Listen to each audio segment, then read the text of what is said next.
Welcome, Flip Clock fans. In our last video, I randomly included a shot of a vintage car. The car captured my interest, so I have come back to this field to do some urban exploration and learn more about this car. As I have found out, I know that this is a Crosley station wagon. I thought it was from the 1950s, but I have since found out that this is a 1948 version that the owner has literally put out to pasture. Crosley automobiles owe their existence to the industrialist Powell Crosley Jr. of Cincinnati, Ohio, who had already made his fortune as a radio and appliance manufacturer, owner of radio station WLW, the nation's station, and owner of the Cincinnati Reds baseball team.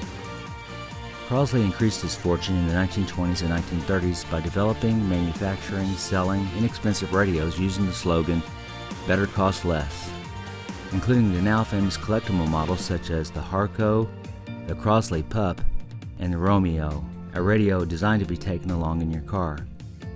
Of course, there were many more radios to follow. The Crosley Radio Corporation became the world's largest radio manufacturer in 1925.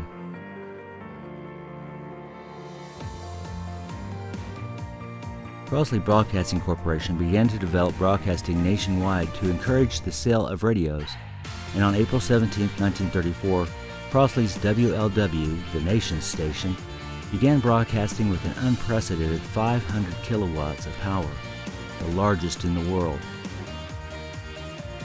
WLW cultivated and broadcast young talent live, including Red Skelton, Doris Day, Fats Waller, Rosemary Clooney, and Rod Serling. From its Cincinnati studios, it developed some of the earliest soap operas, sponsored by Procter & Gamble.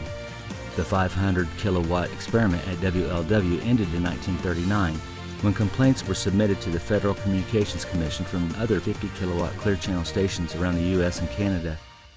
These stations claimed WLW's broadcast over power stations as far away as Toronto. WLW's license for 500 kilowatts was rescinded and the station returned to 50 kilowatts of power. Powell Crosley Jr., who has been called the Henry Ford of radio, was inducted into the Automobile Hall of Fame in 2010 and the National Radio Hall of Fame in 2013. WLW is still located in Cincinnati, Ohio, and it is the flagship station of the Cincinnati Reds baseball team. The station broadcast at 700 on the AM dial.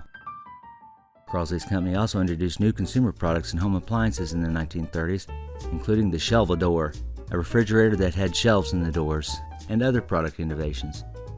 The wealth that Crosley amassed from sales of these products provided the funds to diversify into other areas, including automobile manufacturing. In 1939, Powell Crosley Jr. incorporated Crosley Motors and began assembling his tiny no-frills cars.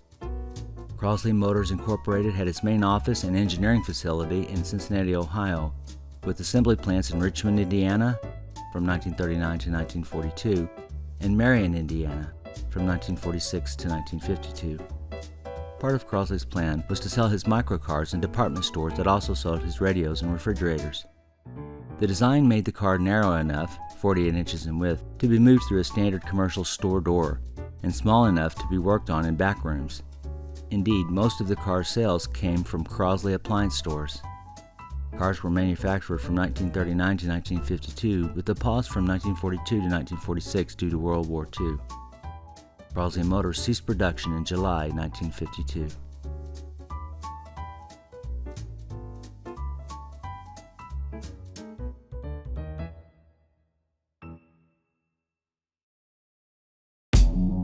Now let's take a look at this guy's garage.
you've got to appreciate someone who's into vintage like this.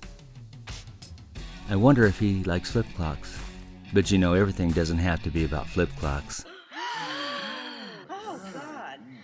I'm just kidding, of course. What's the connection? From about 1937 to 1939, the New Haven Clock Company produced one of the earliest flip clocks, what they called the New Haven Time Flip. This antique clock came and went well before the flip clock craze of the 1970s.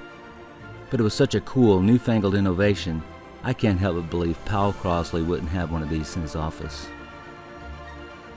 Well, thanks for taking the time.